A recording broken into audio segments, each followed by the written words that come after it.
Every child deserves a loving home. I think that's something that they deserve. It's a right they should have. I always look at the numbers. 14,000 children that need a home, that deserve a home. And if we're able to do it and provide that for them, how can we not? It kind of just woke me up and took me out of that whole drunken drug life, I mean, even gang life. I was saved just in time to turn it around. It's what they've done for us. You know, they have filled not only the void that we had, but just have enriched our lives so much. I can't thank the Child Crisis Center and AFC enough because they were there for us every step of the way, and they are now.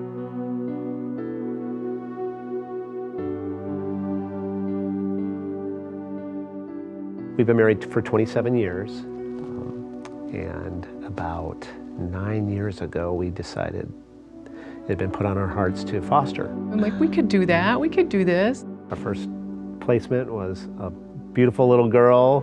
Susan was just a very sweet girl, very compliant, really pretty easy. And she left our home and was adopted by another family. After she left, boy, that was hard, and we all just were real quiet for a few days. But her and our daughter Helen, so they're 14 and 16 now, and they're still friends. We go in and we meet Margaret, who is just this skinny little teeny pixie of a girl, cute as can be, and we play with her for a little while, and we leave, and she is screaming her head off, "Don't leave, don't leave, don't leave." She's been the most difficult child we've ever had. Right. The first 6 years of her life, if I may say, were a living hell. And she was a difficult kid, really difficult. And then, she's the one we adopted. They've experienced things that nobody should have to experience, and it's not of their own doing. They're the victims. I think fostering has been like the most challenging thing we've ever done other than being married for as long as we have. But it's also the most rewarding thing too, when you see a child kind of turn the corner. Making sure that they know that they have worth. They are worth something. They're special, they're precious, and don't let anybody take that from you.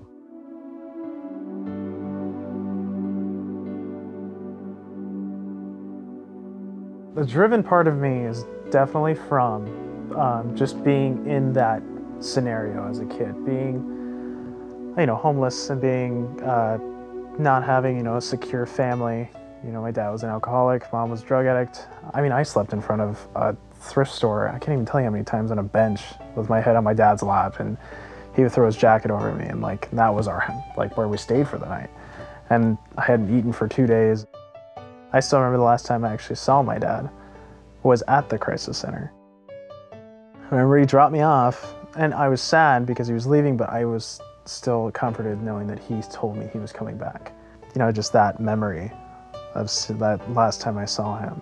Because shortly after that, when I moved out of the crisis center, he passed away from the whole drunken debacle. I still, in my heart, thought one day me and him would be able to, hang out. Or I knew that I wasn't gonna be able to live with him, but I knew that maybe I could see him again and say hi.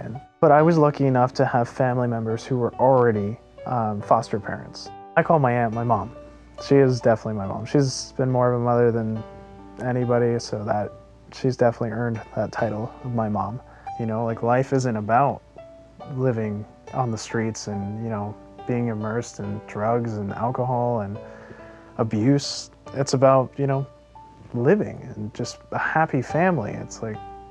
But the crisis center pulled me out of there and showed me a different side of life. I hate to make the crisis center out to be a center, you know what I mean? Just because it was such a home.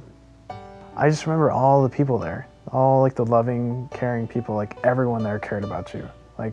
You never thought, no one there was treated you like you were just some kid and this was their job.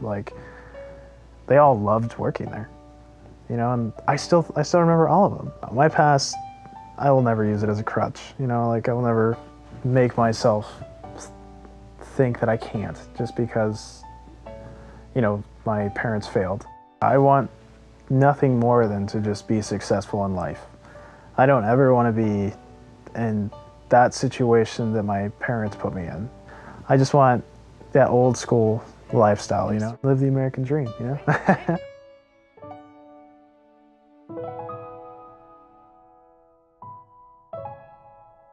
We decided that we needed to work with the children that are in our own state through the system, and let's just adopt, and so these kids don't need to be disrupted any longer. So we did our research with through different agencies, and we came across the agency affiliated with Child Crisis Center, and we were just, after we met them, we knew they made it feel like home to us, and we knew we weren't going to go anywhere else. And this is after interviewing about 3 or 4 others. I have 2 that we adopted in 2011, and I have 2 that we're currently fostering that we took in on June 10th. Sibling boys that we plan to adopt if it goes to that. I hear all the time, my husband and I, what a wonderful thing we did for these kids. And it's not how we feel at all. We feel that, you know, we were, they're there for us. They truly have changed our lives for the better. And we just wouldn't have wanted it any other way. It feels amazing when the adoption goes through. They definitely wanted to change their last name to be the same last name as us. And I said, yeah, what are you thinking of for middle names? We can certainly do that. And my oldest, Naya, said, well, Mom, if you were able to have your own biological kids, what would you name her if it was a girl? And we told her, and she said that's what she wanted for her middle name. I have a picture of my daughter, the youngest daughter, turning around looking up at me when the judge, read out her new name. And she's just got this smile on her face, and I just melted. She was so excited to hear her last name, to be with us. She says it all the time. She'll say, you know, I have a biological mom, but you're my real mom. And because we were chosen for you. And she'll say, because I'm just like Daddy, you know, A, B, and C. And, you know, Kayla's just like you, Mom. And it's just amazing. You know from the moment those kids are with you that they were supposed to be there. We will just continue as long as we can and help as many kids as we can.